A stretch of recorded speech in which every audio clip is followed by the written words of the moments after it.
This update Travel 2022 has expense reporting implications. It's based on my experience on 3 trips in 4 weeks to 6 different cities.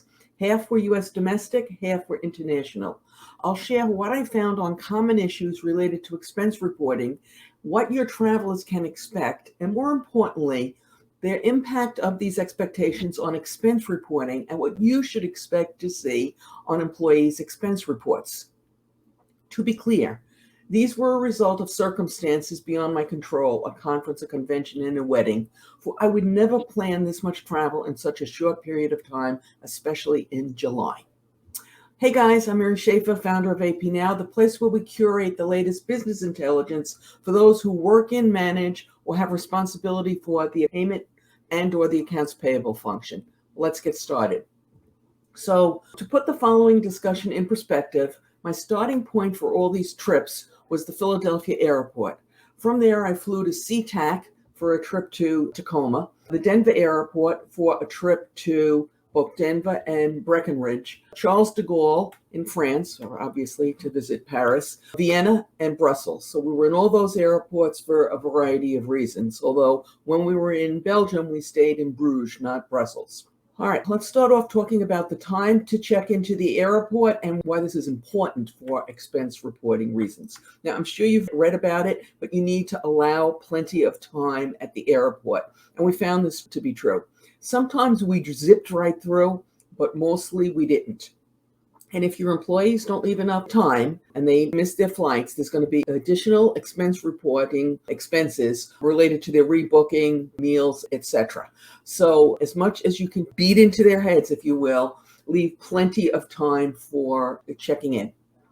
Now, you probably read about this and you may be thinking, well, what's enough time? In general, before this, I always tried to get to the airport an hour before for domestic travel and maybe 2 hours before for international. And I did that for all my flights and we got in and no problem. When we flew into France, we allowed 4 hours to change planes. We had to change from France, going from Paris to Vienna. Now, I was all excited about this 4 hours, to be perfectly honest, because I figured, we'll have a nice little lunch in the Paris airport. And things were looking good. In fact, our flight was looking to get in early. So I figured even more than 4 hours. And then life interfered. And as it turns out, we were flying on Bastille Day. And as we approached the Paris airport, the pilot was told that no planes were landing in Paris for 1 hour because the French military was putting on an air show to celebrate the holiday. Now, I understand why they did this, and I even approve of it, because the last thing you need is a problem. But of course, that 4+ hours that I thought I had, because we were getting in there early, started to come down. So we circled for just a little bit, and then the pilot got on and told us just what everybody in the world is dying to hear when they're on a plane, that we didn't have that much fuel left, and therefore we would be going to London. And I thought, here goes my French lunch. So he zipped around for a while, and then he came back on and said, no, we weren't going to London.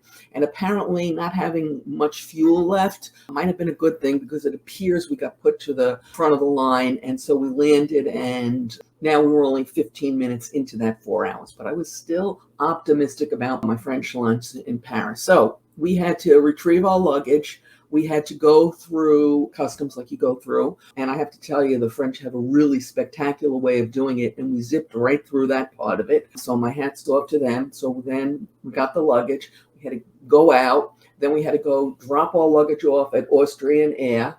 Then we had to go through security again. And I've still got my eye on my prize, which was lunch. Well, by the time we got through security that second time, it was only half an hour before the plane was taking off, so my French lunch went up in smoke. Okay, so 4 hours, barely enough time. The groom, because this was a wedding we were going to, had allowed 3 hours to get to the airport, and he barely made his flight. So emphasize to your travelers, please leave plenty of time, and then you won't get stuck with the extra fees that are associated with their rebooking and the meals, etc. Plus, they won't have aggravation. So the next thing I have to report on, I think, is good news. It's something that really irks me, and that was those mandatory resort fees. Okay, at least for now, they appear to be a thing of the past. I guess nobody in their right mind would try and charge a mandatory resort fee. Now, if you've run into any, by the way, perhaps you can let us know in the comments below. That being said, there were other fees on some of the bills. The worst, if you will, was in Tacoma, okay? There were 5 fees tacked on. The usual sales tax. I couldn't find the bill. I actually saved the bill. I put it someplace safe, and you know how that goes. It's so safe I can't find it. But there was sales tax, as you'd expect. There was a convention fee. I don't know why we were not in the convention center. A lodging fee and 2 other fees that I can't remember at that hotel in Tacoma. To be honest, that was the worst. Most of the other hotels did not have any extra fees. France now has something called a tourist fee, which is a few euros per night, which can add up. And it depends upon what they call the category of accommodation. And I would not be at all surprised to see other countries follow on this, especially since tourism seems to be booming in many countries. You can also expect the usual VAT or a sales tax, which, as you know, can be significantly higher than regular sales tax. Even if domestically, if there isn't sales tax in a particular area, you can expect some sort of lodging fee. I live in Delaware where we have no sales tax, but we have an 8% lodging fee. It's too good to be let go, I guess. Some other examples of that, it depends upon the country. In Vienna, it was 10%. Paris, it's generally 20%. But you can check online and you can make sure that you know what it is before you're going, because it can add up. All right. I'm going to stop talking about the fees that you can expect to see. And before I get to the next issue and the implications for your employee's expense report, if you like this episode, please give us a thumbs up. And if you loved it, please subscribe.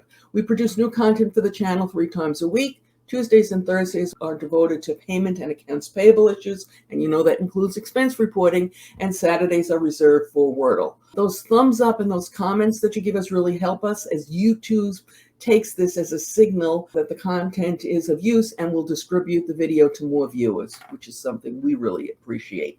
Okay, what about the cleaning of the room, you ask? In the past, the hotels automatically cleaned rooms every night. We only found this in Vienna and Bruges, where they did it automatically. In all the other cities, you had to ask if you wanted to have your room cleaned, and the beds made, which for me, I really do that. But anyway, if you're looking at your employees' expense reports, you can expect to see lower amounts on those cash items for tips for the maids. They have not been having their rooms cleaned. Staffing, you can expect to be thin everywhere, so patience is required. Some services might take longer than you'd expect. But I have to tell you, no matter what city we went in, either in the United States or in Europe, it seemed like everybody was happy to see visitors. And so the experience was very good, although it was very crowded, if I'm going to be honest, but of course it was July.